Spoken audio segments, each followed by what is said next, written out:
맥주 감사절에 우리에게 주신 하나님의 말씀은 신약 성경 빌립보서 4장 6절에서 7절까지 말씀입니다. 신약 성경 322페이지에 말씀이 있겠습니다. 아무것도 염려하지 말고 다만 모든 일에 기도와 간구로 너희 구할 것을 감사함으로 하나님께 아뢰라.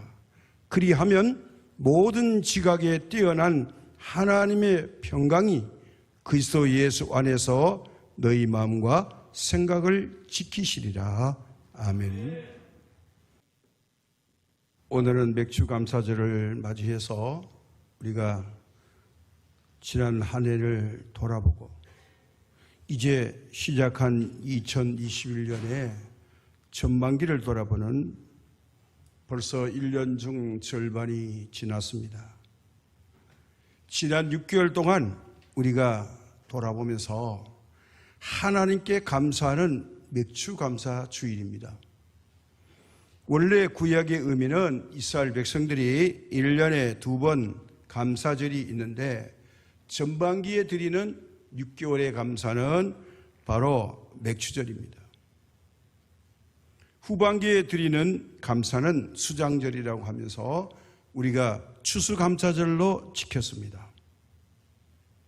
맥주감사절은 이제 전반기에 보리농사를 짓고 수확한 후에 하나님께 감사드리는 제사였습니다.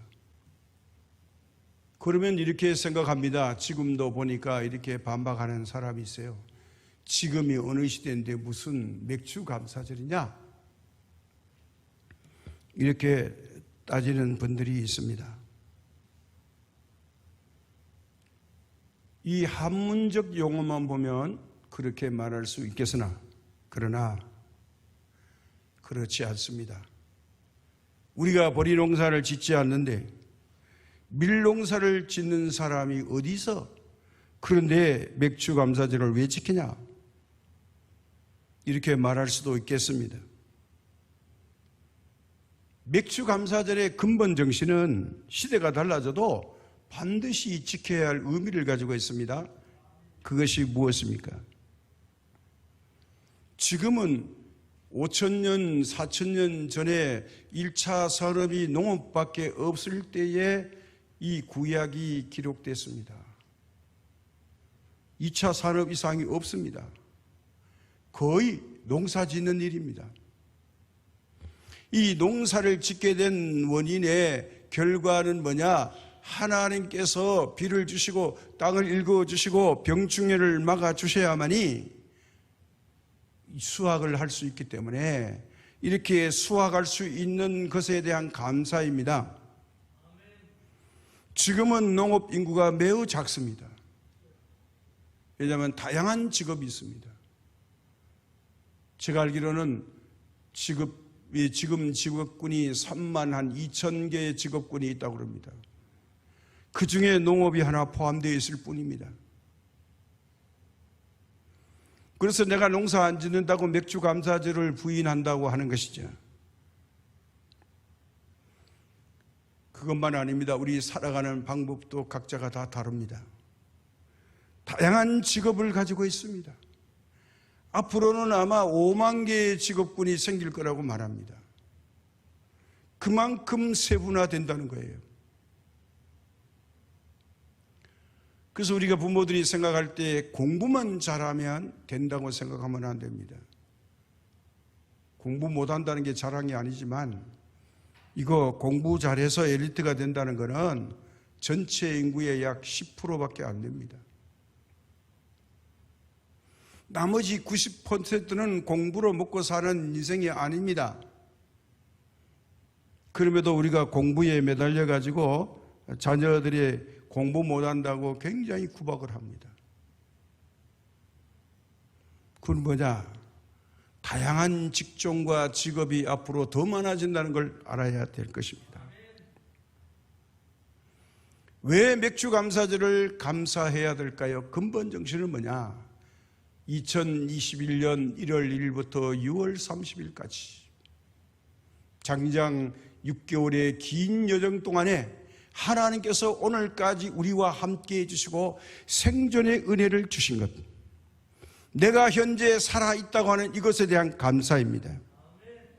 이것이 내가 잘해서 노력해서 된 것이 아니라 하나님이 주신 은혜로 말미암아 오늘 우리가 예배를 드리고 이 자리에 있고 가정에서 예배를 드리고 있는 것입니다.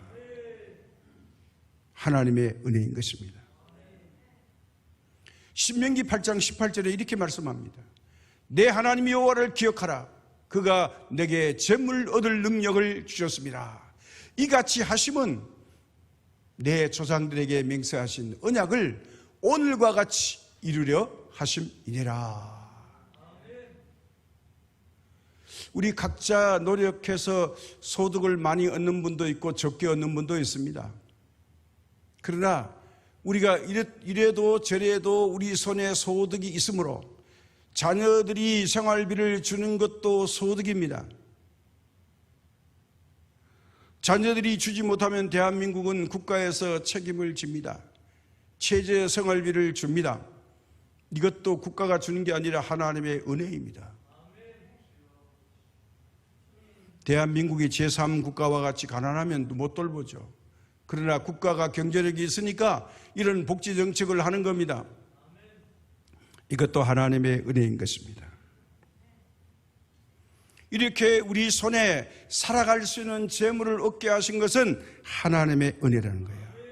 이걸 우리 조상들에게 맹세하고 약속했는데 하나님께서 지켜주셨다는 겁니다.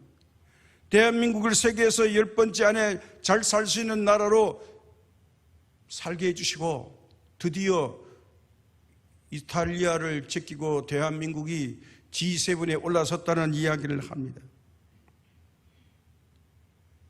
여기서 우리가 행복의 조건의 큰 것이 무엇이라고 생각합니까? 우리가 일반적으로 물질이 있어야 되고 명예도 필요하고 권위도 있어야 되고 권세도 있어야 되고 사업도 해야 되고 건강의 은혜도 받아야 됩니다. 이것이 행복의 조건으로 우리가 생각합니다. 그리고 노력합니다. 이런 것들이 전혀 필요 없다고 말하는 것이 아니라 우리 믿음의 사람들은 더 본질적이고 핵심적인 감사를 먼저 하고 이것을 추구해야 한다는 거예요. 세상 사람들이 하는 것을 따라가지 말고 우리 믿음의 사람은 선택받은 은혜에 응답하기 위해서 감사의 토대 위에 이것을 해야 된다는 거예요. 하지 말라는 거 아닙니다. 필요 없다는 거 아닙니다. 변화무쌍한 세상 속에 살면서 믿음의 정신을 떼어놓고 우리가 바삐 무작정 달리기만 한다면 바로 하나님의 주신 은혜, 이걸 까먹고 감사하면서 살아야 되는데 감사를 하지 못하게 된다는 거죠.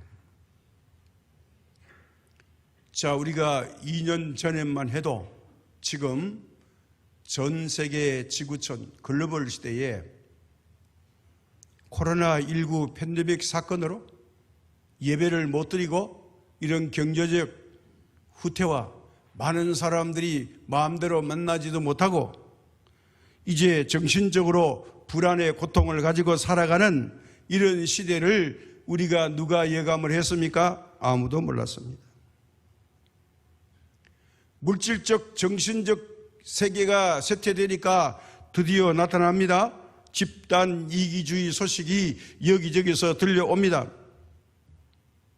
이 목소리가 점점 더 커지고 있습니다. 코로나 감염 확진자가 826명이라는 숫자가 넘어도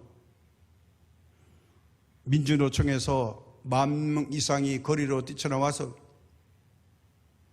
우리가 거리 집회를 하겠다. 막지 마라.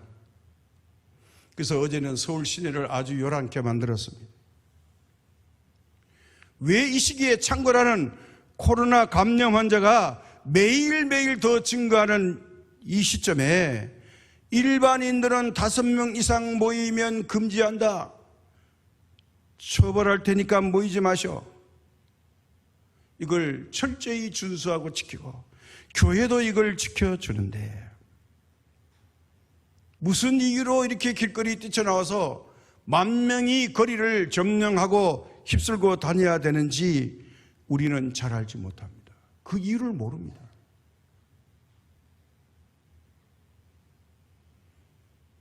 그러면서 우리는 현실을 살아갑니다.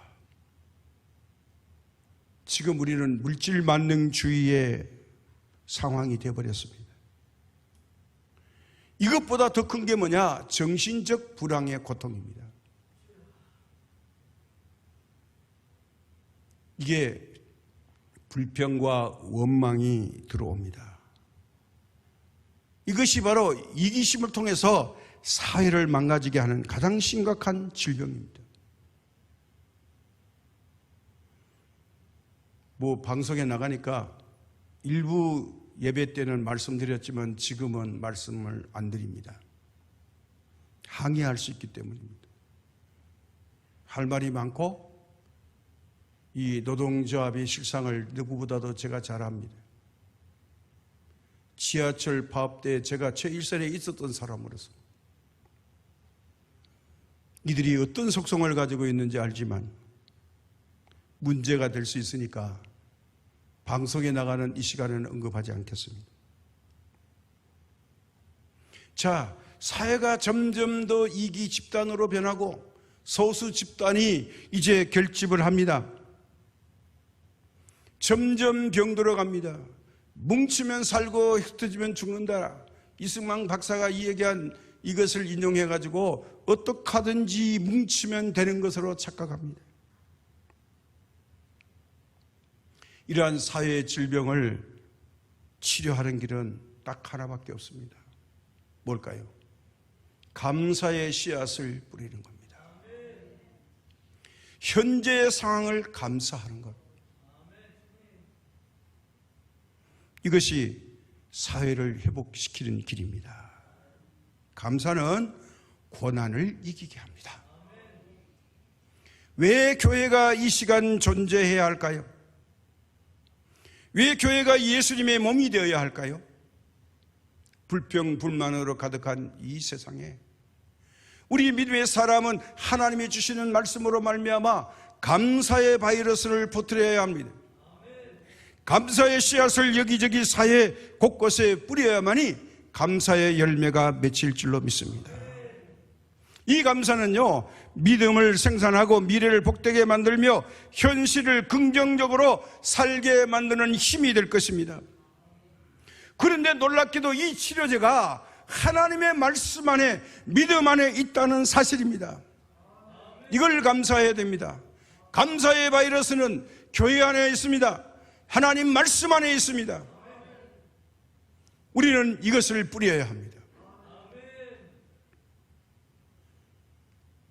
조금 전에 말씀드린 이 절기와 명절의 구분을 위해서 말씀드리겠습니다. 절기하면 이게 감사절이죠. 근데 명절이 있습니다. 구약의 이스라엘의 명절은 뭐냐? 3대 명절이 있어요. 첫 번째가 6월절입니다.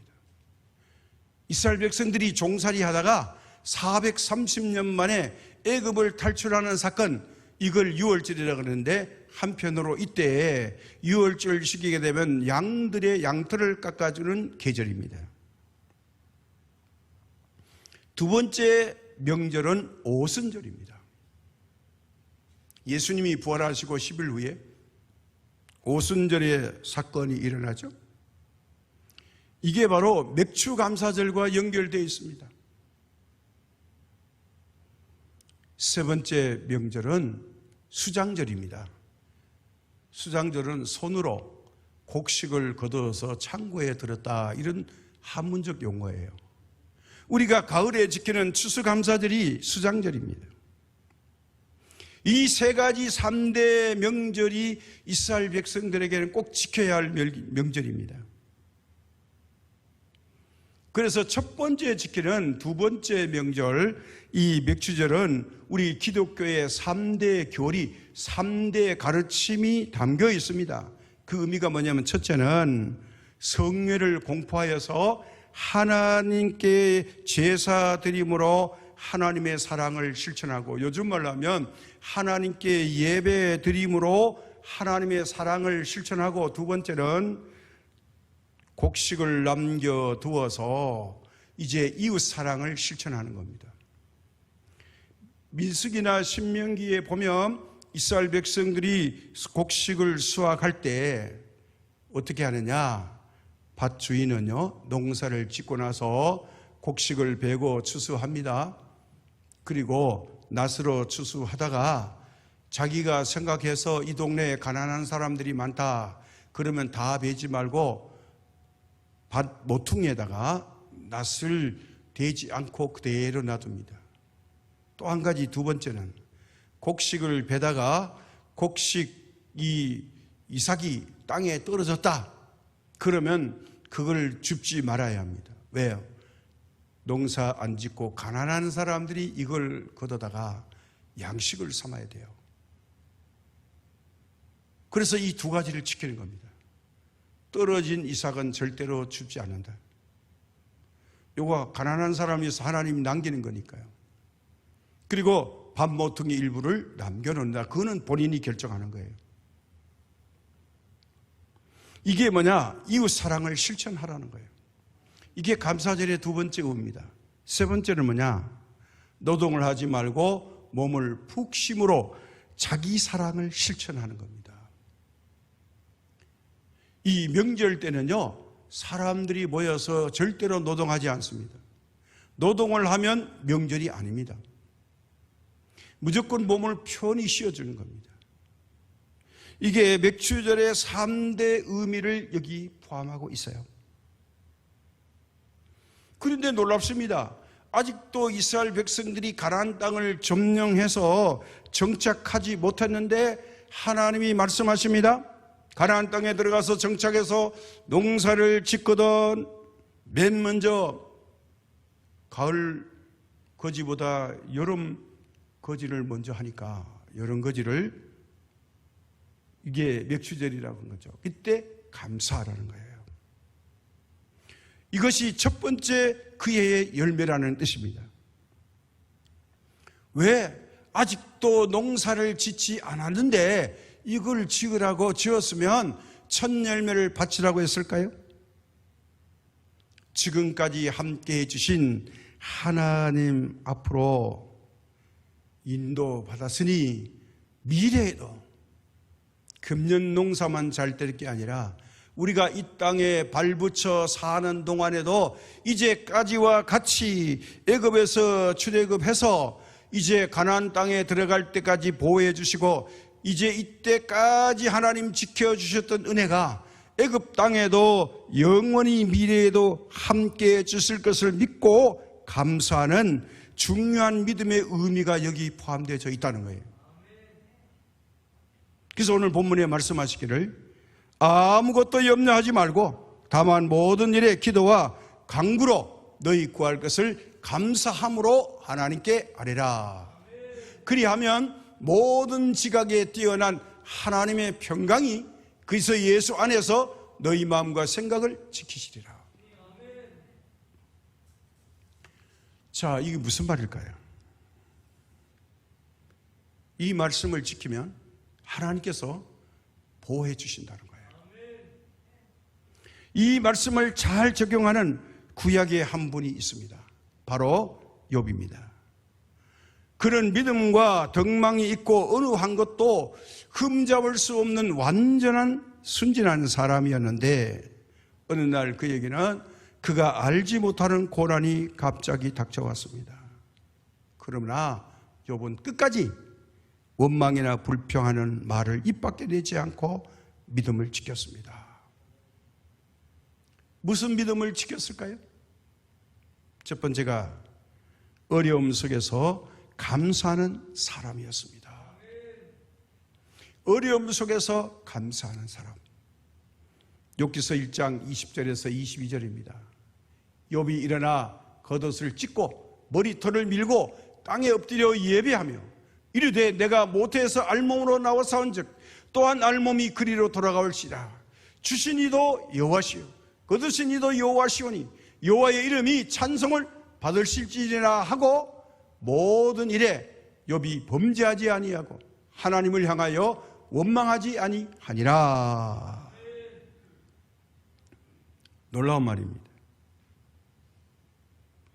욥은 한순간에 자신이 가지고 있던 재산과 아들 7명과 딸 10명 다 잃어버렸습니다. 우리가 쉽게 말하면 쫄딱 망했죠. 부인과 자기만 남았어요. 그런데 고백이 뭡니까? 내가 알몸으로 왔다가 알몸으로 가는 것이 분명한데 그동안 살아온 수많은 날 동안에 하나님께서 필요한 모든 것을 주시고 또한 하나님께서 거두어 가셨으니 내가 하나님께 무슨 말을 할 수 있을까? 이겁니다. 하나님이 제게 하신 모든 일이 옳습니다. 그러니 하나님 제게 찬양을 받으십시오. 이겁니다. 다시 말하면 잘 하셨다는 거예요. 욥은 고난 중에 하나님께 감사하는 참믿음의 사람이었습니다. 우리 인생의 현재 현실만 바라보고 일희일비하는 사람은요 1차원의 감사합니다. 좋은 것을 감사하고 기뻐하는 사람, 세상 사람도 다 그렇게 합니다. 누구나 할 수 있는 감사합니다. 그러나 욥은 차원 높은 3차원의 감사를 드리는 수준 높은 믿음의 사람이었습니다. 다 없어진 가운데 무릎 꿇어 하나님 앞에 예배드리면서 하나님 감사합니다. 잘 하셨습니다. 이거 아무나 할 수 있는 감사할까요? 욥은요 미래를 내다보고 감사한 거예요. 욥이 어떻게 복받았습니까? 1장에 그렇게 말하던 욥이 42장에 가니까 갑절의 복을 받았습니다. 다 회복했습니다. 여기서 우리가 인생의 본질을 아는 것을 지혜라고 합니다. 그러면 지혜를 얻은 사람은 고난당할 때 불평하거나 원망하지 않습니다. 낙심하지 않고 오히려 하나님을 바라보면서 더 기도하고 더욱 주님을 의지하게 됩니다. 하나님께 가까이 오라는 신호로 알고 하나님께 더 가까이 가려고 애를 씁니다. 참된 감사는 어디서 이루어질까요? 역경 중에 감사하는 겁니다. 이게 참된 감사입니다. 서양 속담에 이런 말이 있어요. 흐르는 냇물에서 돌을 치워버리면 그 냇물은 노래 소리를 잃는다. 이런 말이 있어요. 우리가 잘 알잖아요. 돌이 없는 곳에는요 H2O가 뭉쳐가지고 그냥 흘러갑니다. 그러나 큰 바위나 돌이 있으면요 물이 흘러가다가 부닥치면서 그 돌을 통과할 때 소리를 냅니다. 근데 우리는 자꾸 좋은 일만, 어려운 일이 없고 난관도 없고 힘든 일이 없도록 기도하고 순탄한 길, 평탄한 길만 주세요. 그러면 우리 영혼의 아름다운 음성이 안 나온다는 거예요. 때로는 고난이 있어도 우리가 그 고난을 통과하면서 하나님이 원하는 수준 높은 믿음의 목소리를 낼 때 하나님께서 기뻐하시고 이전보다 더 갑절의 복을 분명히 주시는 것을 욥을 통해서 우리에게 주셨습니다. 그래서 우리가 인생의 고난과 역경이라는 돌을 치워버리면 삶 속에서 아름다운 노래를 들을 수 없고 고난이 없는 인생은 깊이를 깨닫지 못합니다. 일부러 고난을 자처할 필요는 없지만 내가 죄를 지어서 고난당하는 것은 아무 의미가 없습니다. 그러나 우리가 반듯하게 살려고 노력하고 믿음으로 살려고 노력했는데도 불구하고 이런 고난이 왔다면 이것은 하나님 우리에게 주시는 놀라운 선물입니다. 반드시 이걸 통과하면 큰 은혜가 임할 줄로 믿습니다. 감사로 아멘으로 받아야 됩니다. 신라원을 쓴 존 밀턴은요, 이런 말을 합니다. 장애를 입은 것이 불행이 아니라 장애를 극복하지 못한 것이 불행이라, 이렇게 말합니다. 장애가 불행이 아니라 이 장애를 극복하지 못하는 것이 오히려 불행이다. 고난이 불행의 원인이 아니라 고난을 극복하지 못하는 것이 불행이다. 그러면서 고난은 새로운 세계를 향한 통로에 불과한 것이므로 우리가 이 고난의 통로를 넉넉히 넘어설 때에 인생은 더욱 행복할 수 있습니다. 그래서 욥은 고난 속에 감사하는 사람이었습니다.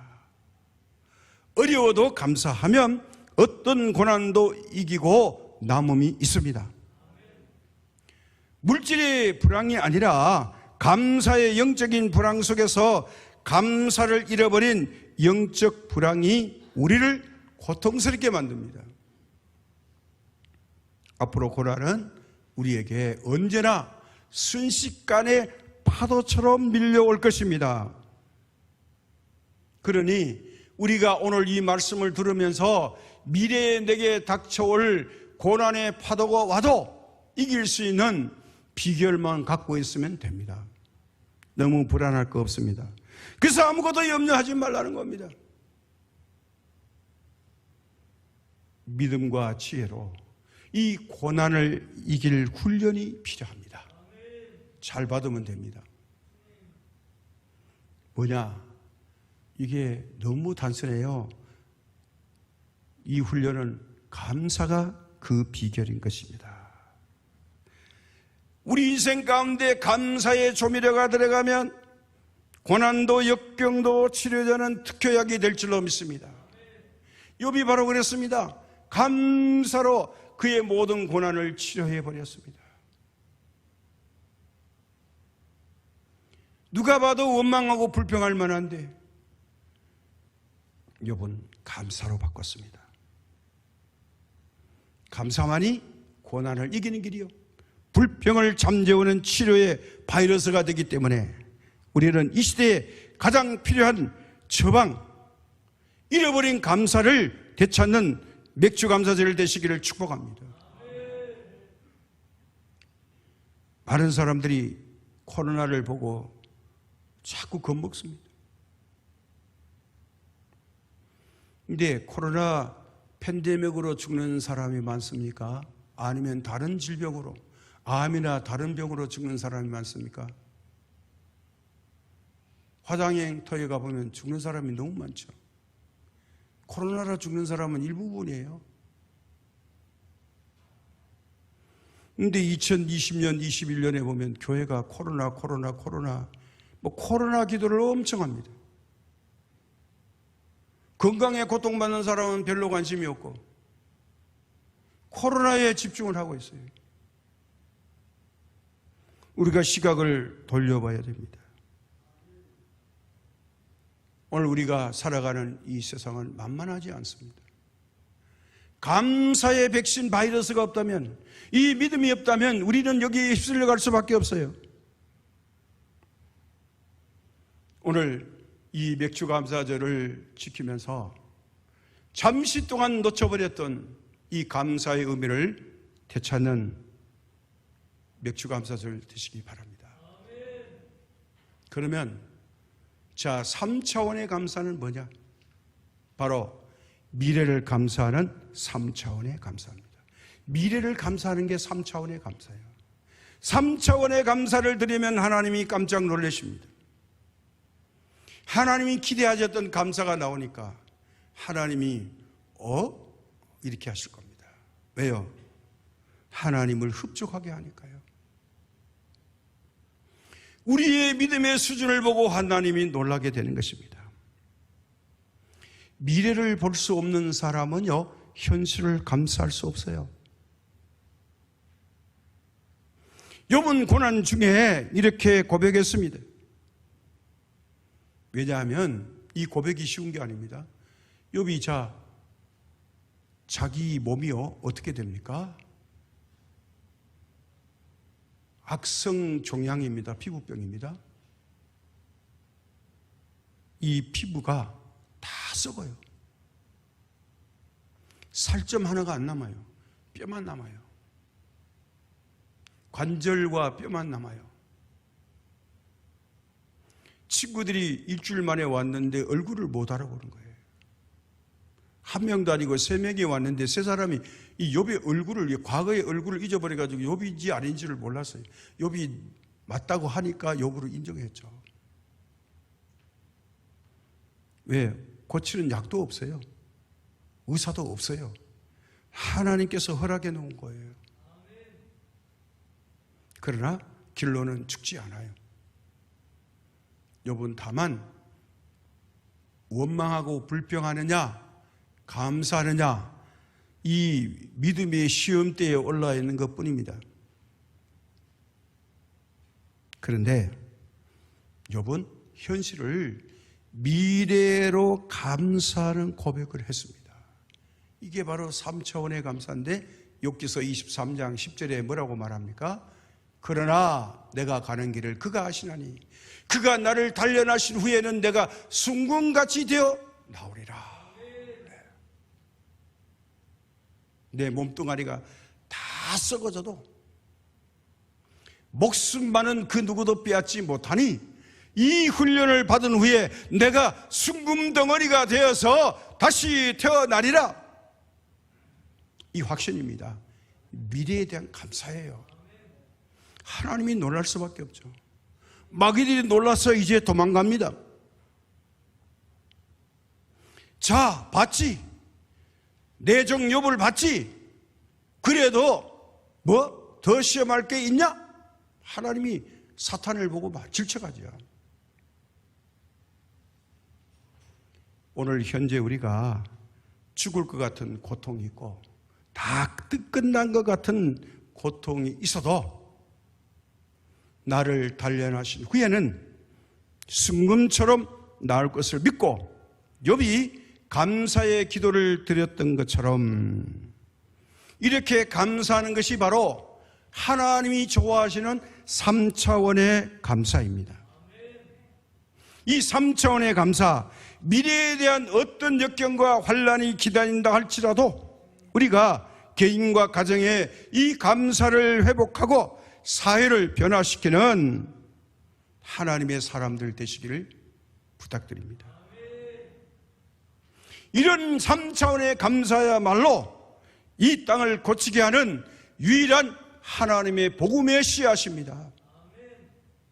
이게 복음의 핵심이고 씨앗입니다. 우리는 이 씨앗을 이 땅에 뿌려야 됩니다. 특별히 우리 장성시민교회는 이 신년위에 뿌려야 합니다. 이 주변에 뿌려야 합니다. 이것이 코로나 바이러스를 박멸시키는 원동력이 될 줄로 믿습니다. 욥은 이렇게 말하죠. 나보다 나를 더 잘 아시는 하나님. 왜 고백할까요? 내가 나를 만든 게 아니고 하나님이 내가 어머니 뱃속에 태어날 때부터 나를 어떻게 지으시고 어떻게 세상 끝날까지 함께 할 것을 계획하시고 예정 가운데 오늘까지 왔다는 거예요. 그런데 초반부에는 잘 살고 걱정 없고 다른 사람보다 큰 복을 받아 누렸는데 어느 날 갑자기 다 빼앗겨도 원래 내가 알몸으로 나온 뿐인데 그래 갈 때는 다 개인으로 알몸으로 갔죠. 하나님 그동안 도와주셔서 감사합니다. 주신 복에 감사했어요. 미래에 뭐 열자녀 주고 재산 많게 해달라는 기도 안 했어요. 자기 죄를 고백했을 뿐이에요.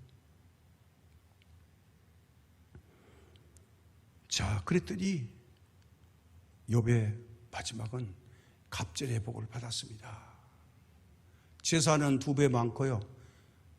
7 아들과 딸 셋을 또다시 선물로 받았는데 딸 셋은 지구상의 진선미.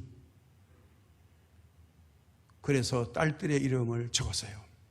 아들들의 7명의 이름은 없는데 유일하게 딸들의 이름이 기록되어 있습니다. 무엇일까요? 여러분, 감사의 씨앗을 하나님께 심었습니다.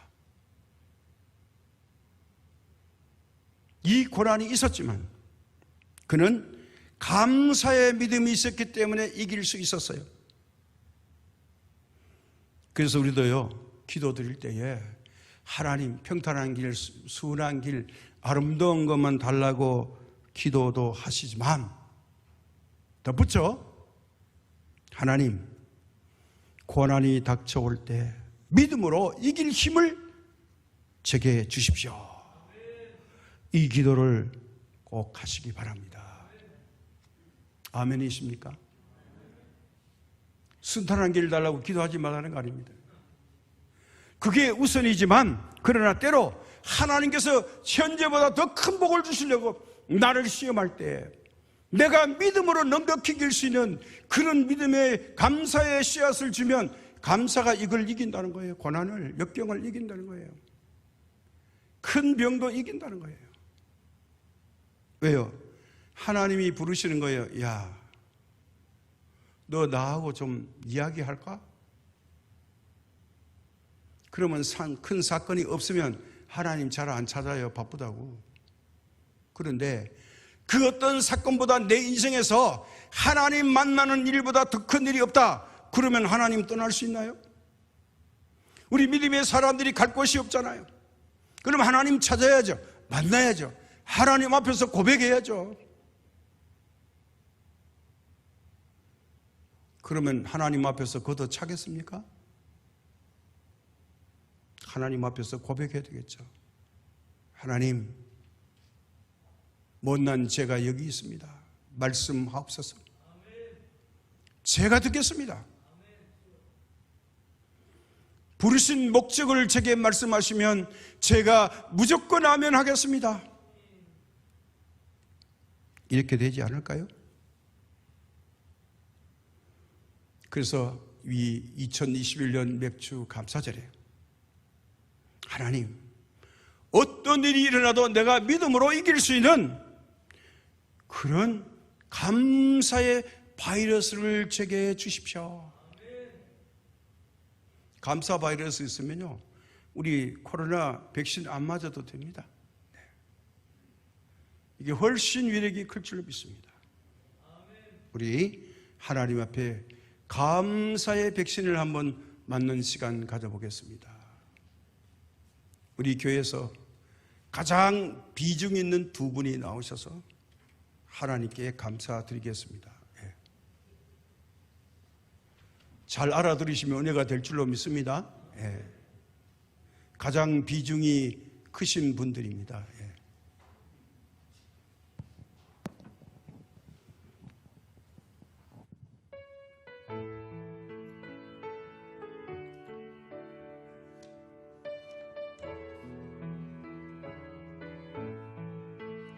날 구원하신 주 감사, 모든 것 주심 감사, 지난 추억이 내 감사, 주 내 곁에 계시네.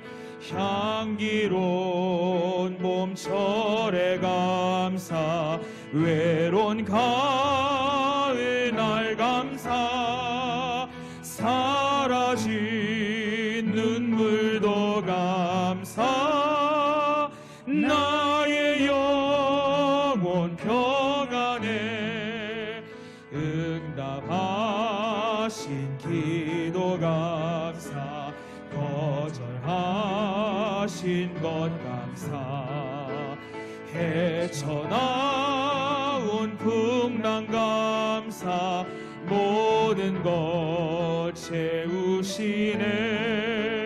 아픔과 기쁨도 감사, 절망 중 위로 감사, 증량 못하는 애 감사, 그 신사 말씀을 기억하면서 길가에 장미꽃 감사, 장미꽃 곳다시 감사 따스한 가족 희망 주신 것 감사 기쁨과 슬픔도 감사 하늘 평안을 감사 내일의 희망을 감사 영원토록 감사해. 아멘. 여러분, 우리는 흔히 감사의 조건이 있어야만 감사드립니다. 그러나 하나님의 감사는 다릅니다. 오늘 빌립보서 4장 6절에서 7절에 말씀하시는 것을 우리가 한 목소리로 이제 말씀을 읽겠습니다. 아무것도 염려하지 말고 다만 모든 일에 기도와 간구로 너희 구할 것을 감사함으로 아뢰라. 그리하면 모든 지각에 뛰어난 하나님의 평강이 그리스도 예수 안에서 너희 마음과 생각을 지키시리라. 아멘. 이 세계적 팬데믹 코로나 사건에 우리가 감사 백신을 보급해서 코로나를 종식시키는 주인공들이 되십시다. 기도로 간구로 내 마음속에 감사의 바이러스를 공급해서 지각에 뛰어난 그리스도의 평강이 예수님 안에서 우리 마음과 생각을 회복시키는 이 은혜의 축복을 받는 맥주감사절 되시기를 주님의 이름으로 축원합니다.